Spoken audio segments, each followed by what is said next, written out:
Mes parents m'ont mis à la porte pour faire de la place à ma sœur enceinte, et j'ai dû vivre dans ma voiture, tout en occupant 2 emplois. 6 ans plus tard, ils m'ont appelé et m'ont demandé de l'argent parce que ma sœur avait 4 enfants. J'ai toujours su que ma famille était très dysfonctionnelle. Personne ne se parlait vraiment, mon père était avocat et s'occupait principalement de ses clients, et ma mère était enseignante dans un lycée privé. Habituellement, c'était juste moi et ma sœur Sarah à la maison. Sarah était une de ces filles pour qui tous les hommes avaient le béguin, et elle profitait de ce que j'étais. Bien sûr, étant plus âgée qu'elle, je faisais toujours attention à ce qu'elle soit prudente et ne fasse rien qui puisse lui causer des ennuis. Mais elle n'était du genre à écouter personne. Elle faisait toujours ce qu'elle voulait, et chaque fois qu'elle avait des ennuis, je devais l'en sortir à la fin de la journée. Mes parents m'ont toujours blâmé pour les erreurs de Sarah parce que je suis l'aîné et que je devrais le savoir. Mes parents se sont toujours concentrés davantage sur ma sœur cadette que sur moi. Ils ont vraiment essayé de cacher le fait que je n'étais pas son enfant préféré, mais c'était évident. Ce n'était pas qu'ils la traitaient comme une princesse et moi comme une poubelle, ils l'aimaient simplement davantage. Je veux dire, même quand j'ai eu 18 ans et que je suis allé à l'université, ils voulaient que je reste avec eux pour économiser de l'argent pour l'avenir. Je n'ai jamais eu de raison de penser qu'ils ne seraient pas là pour moi si j'en avais besoin. Je suis agent immobilier et je dirais que je me débrouille plutôt bien dans la vie. Je suis propriétaire et je me suis récemment fiancé à mon petit ami Matt. 28 millions au total, je me porte bien dans la vie. Il m'a fallu beaucoup de temps pour arriver là où je suis. Je suis maintenant, et je n'avais aucun soutien de ma famille. Il n'avait même pas 6 ans. Quand j'étais en 2e année à l'université, ma sœur était en dernière année de lycée. Elle n'avait pas de bons résultats. Petit ami, et j'étais obsédé par lui. À 17 ans, elle tombe enceinte de son enfant. Il a tenu bon et a assumé la responsabilité de ses actes et était prêt à assumer la responsabilité de l'enfant que mes parents ont rencontré pendant la grossesse. Et ils ont complètement perdu la tête au début. Leur première pensée, pour une raison quelconque, a été que j'étais avec elle. J'aurais dû en parler. En faisant plus attention, après tout, c'est ma sœur cadette et je devrais toujours prendre soin d'elle. Je n'ai aucune idée que c'était de ma faute, mais après beaucoup de combats, et après avoir essayé de la convaincre que tout irait bien, je n'y ai toujours pas prêté suffisamment d'attention. Il n'avait d'autre choix que de l'accepter. Le lendemain du jour où Sarah leur a parlé de sa grossesse, ma mère est venue me voir et m'a dit que je devais déménager dans quelques jours. J'étais confuse, et je lui ai demandé ce qu'elle voulait dire, et elle m'a dit que la maison n'était pas assez grande pour nous 4, d'autant plus que le petit ami de Sarah emménageait, et qu'un bébé était en route. Pour lui montrer son soutien, j'ai essayé de raisonner ma mère et lui ai demandé si je pouvais rester au moins quelques mois de plus pour pouvoir avoir un enfant. Celui où je pourrais louer un appartement près de mon université. Elle était complètement contre mon offre et m'a demandé. Quand j'ai décidé de déménager et de rester ailleurs, j'ai réalisé que cela ne servait à rien. Quand je me suis disputé avec elle, j'ai simplement accepté mon sort. Le lendemain, j'ai emballé tout ce que je possédais. Et alors que j'étais sur le point de partir, mon père m'a arrêté pour me dire qu'il ne pouvait plus payer mes frais de scolarité parce qu'ils avaient besoin d'argent pour Sarah et le bébé. J'avais envie d'être surpris et de lui crier dessus. Mais je n'ai rien dit. Je viens de partir. Je suis allé directement chez mes grands-parents, en espérant qu'ils me laisseraient rester avec eux. Mais ils ont refusé de m'emmener. Je n'avais nulle part où aller. J'avais ma voiture, et j'ai passé plusieurs nuits dans cette voiture garée quelque part près de mon université. J'ai commencé à chercher du travail immédiatement après avoir quitté la maison, et j'ai dû en trouver 2. La seule bonne chose était que j'avais une excellente bourse. Donc les frais de scolarité n'étaient pas si élevés qu'il était presque impossible de pouvoir louer un appartement. Et en plus, je devais encore économiser pour mes frais de scolarité. Et les emplois n'étaient pas suffisamment payés. il y avait des jours où je n'avais même pas de repas complet, et je vivais dans ma voiture, alors que jongler entre l'université et le travail était l'une des choses les plus difficiles de tous les temps. Les mois passaient, et je vivais toujours dans ma voiture. Après tout, j'en ai. J'ai économisé de l'argent, et j'ai commencé à vivre avec l'un de ces hôtes communautaires. Tout cela pendant que mes parents n'appelaient même pas pour m'assurer que j'étais en vie. Et Sarah non plus, j'ai appelé une fois après avoir appris qu'elle lui avait donné naissance. Et voilà, 6 ans viennent de s'écouler. Il n'y avait plus du tout de contact. Durant ces 6 années, personne n'en a jamais entendu parler.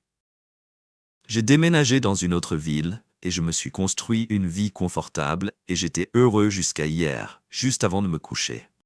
J'ai reçu un appel d'un numéro inconnu. Je pensais que ce devait être quelqu'un qui essayait de me contacter au sujet d'une annonce d'appartement ou quelqu'un qui cherchait un appartement. Agent, mais il était presque 23 heures. Alors j'ai pensé leur demander de m'appeler le lendemain, pendant les heures de bureau. Alors que je répondais à l'appel, la voix me semblait très familière. C'est ma mère qui m'a appelé après 6 ans sans aucun contact pour une raison quelconque. Je l'ai cru qu'après tout, j'avais écouté sa voix. Après tant d'années, j'ai pleuré et je suis devenue une petite fille. J'ai commencé à lui parler de tout ce que j'avais accompli dans ma vie. Je l'ai même invité à mon mariage. J'étais prêt à oublier le fait qu'il n'était pas là depuis tant d'années. Mais la chose suivante qu'elle a dite m'a rappelé la réalité. Elle m'a simplement appelé parce qu'ils avaient besoin de mon aide avec Sarah et ses enfants. Enfants au pluriel. Elle m'a parlé de la situation de ma sœur, qui était terrible après la naissance du premier enfant. Elle et son petit ami se sont mariés et ont commencé à vivre définitivement avec nos parents 6 mois après leur mariage. Ils ont divorcé et elle était déjà enceinte de son deuxième enfant, mais le père a complètement disparu de sa vie. Après la naissance du deuxième enfant, elle a commencé à laisser les 2 enfants avec nos parents, à faire la fête toute la nuit et à faire ses propres affaires pendant 2 ans. Après la naissance du deuxième enfant, elle est sortie avec cet homme qui l'a de nouveau mise enceinte, et marié. Tout s'est bien passé. Puis Sarah a trompé son mari et est désormais enceinte de l'enfant issu de cette liaison. De plus, elle n'a aucune idée de qui est son père, et elle a récemment divorcé de nouveau. Maintenant, mes parents veulent que je le fasse. J'ai trouvé ça très amusant, et je leur ai demandé pourquoi ils pensaient que je ruinerais ma vie et ma carrière en abandonnant complètement pour revenir en arrière. Prendre soin de ma sœur de 24 ans a ruiné sa propre vie, sa santé mentale a rendu le tout encore plus drôle. Mes parents avaient besoin que je prenne soin de leur pauvre bébé après leur mort. Après tout ce qu'ils m'ont fait, après m'avoir tant promis qu'ils m'ont quand même abandonné. J'ai tout fait tout seul. J'ai construit ma propre vie, et ils n'ont jamais été là. Et maintenant, ils veulent que je vienne prendre soin de ma sœur brisée, qu'ils ont abandonnée, parce qu'il n'y a aucune chance que, dans 1 million d'années, je fasse un jour à ma mère qu'il n'y ait pas, comme je revenais la chercher, ou Sarah, et j'ai raccroché. Je n'ai pas pu dormir de la nuit après cet appel. Mes parents étaient censés prendre soin de moi. Et prendre soin de moi. Ils avaient des obligations envers moi, et ils les ont remplies. Avec Sarah, mais pas avec moi. Ils se souvenaient juste de moi quand ils avaient besoin de mon aide. Avec ma sœur, ils avaient besoin que je prenne soin d'elle, alors qu'ils ont renoncé à prendre soin de moi quand j'en avais le plus besoin.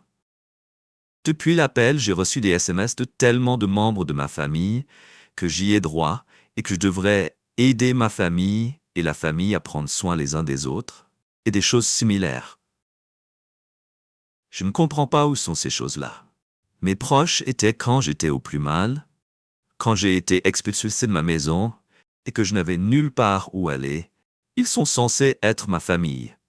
Pourquoi n'ont-ils pas pris soin de moi quand j'avais besoin d'aide?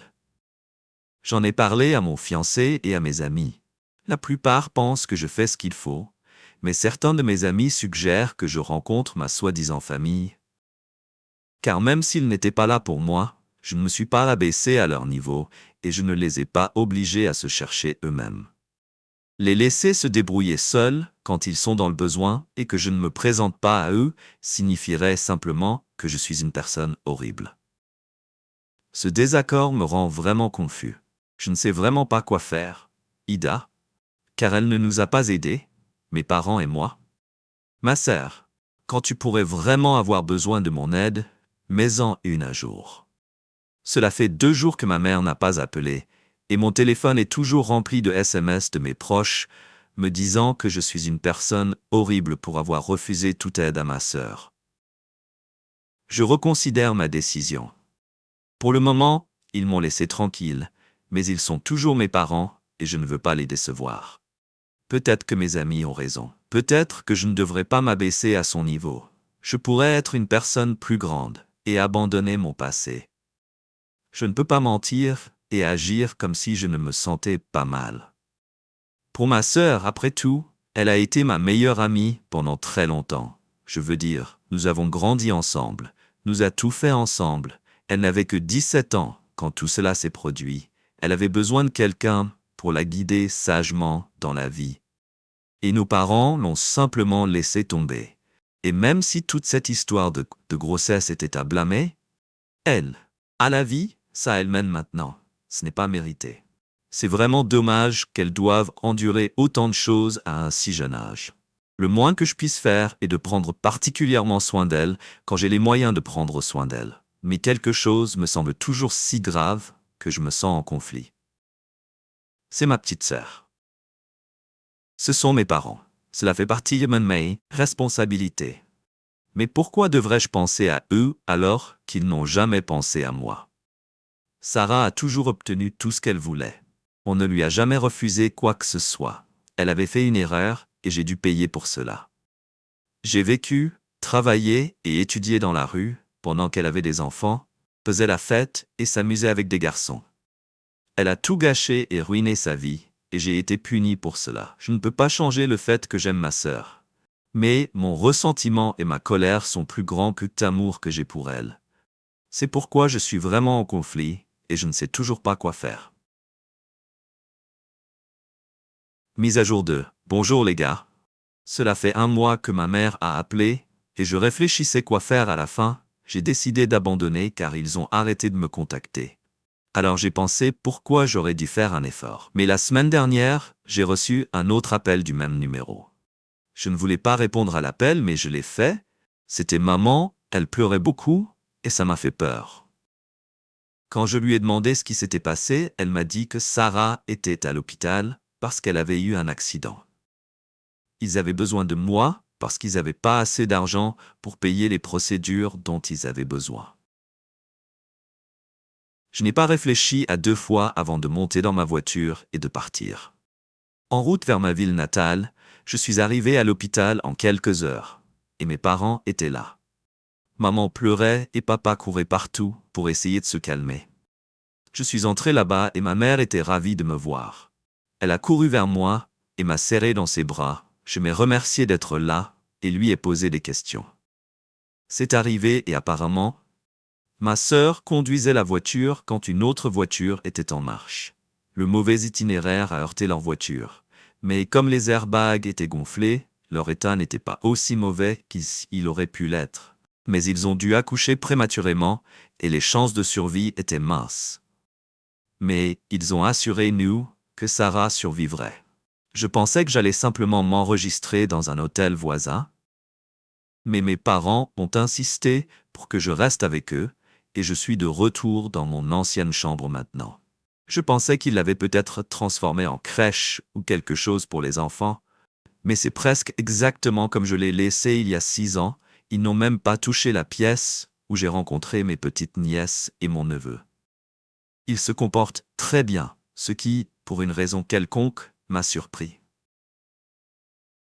D'après mon neveu de 5 ans, ils ont beaucoup entendu parler de moi, et ils sont vraiment excités de me voir pour une raison quelconque. J'étais sûr que je n'aimerais pas les enfants de ma sœur, mais ces derniers jours, j'ai vraiment appris à les aimer. Ma sœur est dans un état stable. Maintenant, le bébé est toujours dans un état critique, mais nous espérons que j'ai rendu visite à Sarah, et elle semblait heureuse de me voir. Mais j'ai trouvé si difficile de la voir dans cet état. Tout ce que j'avais contre elle a disparu. Tout ce que je pouvais voir, c'était ma petite sœur pleurant de douleur et voulant juste que son enfant survive. Si j'avais pu faire quelque chose pour qu'elle se sente mieux, je l'aurais fait, mais tout ce que je pouvais faire, c'était juste m'asseoir à côté d'elle et lui tenir la main. Je n'ai pas encore eu de véritable conversation avec mes parents, mais je devrais probablement le faire. Cela ne semble pas être le bon moment. J'attendrai que tout aille bien. En attendant, je dois rentrer chez moi pendant une semaine. J'ai besoin de parler à mon manager et d'arranger quelques affaires, de mettre mes affaires en ordre, et je reviendrai une fois que tout sera fait. Je vous tiendrai au courant si quelque chose arrive. Mise à jour 3. Salut les gars, cela fait quelques semaines que je n'ai pas publié de mise à jour, et cela semble maintenant être le bon moment. Après la dernière mise à jour, je suis rentré chez moi et j'ai fait tout ce que je pouvais. Alors Sarah m'a appelé pendant que j'étais de retour à la maison et elle m'a demandé si je pouvais amener ma fiancée avec moi lors de ma prochaine visite. Elle a dit qu'elle avait raté une grande partie de ma vie. Et j'aimerais me rattraper. Il ne lui serait pas possible de voyager jusqu'à la ville où je vis pour faire partie de ma vie. Je suis d'accord, je devrais l'amener. Je lui ai présenté l'idée et il a accepté au bout de quelques semaines. Je suis retourné dans ma ville natale avec mon fiancé Matt. Nous avions prévu de rester dans un hôtel, mais mes parents insistaient également pour que nous restions avec eux. Ma sœur est sortie de l'hôpital alors que j'étais de retour à la maison, mais son bébé est toujours à l'hôpital. Elle a déclaré que le bébé était dans un état plus stable et que les chances de survie étaient plus élevées qu'auparavant. Cette fois, je me suis finalement assis et j'ai parlé à mes parents de la possibilité de vivre à nouveau avec eux. Ils ont dit que ce serait bien de réunir à nouveau la famille. Je détestais chaque mot qu'ils disaient, mais je restais silencieux à cause de Sarah. Ils n'arrêtaient pas de dire que je l'avais fait. Ils ont toujours cru en moi et ils savaient que je pouvais le faire. Je la détestais pour ça. Ils savaient que je pouvais le faire.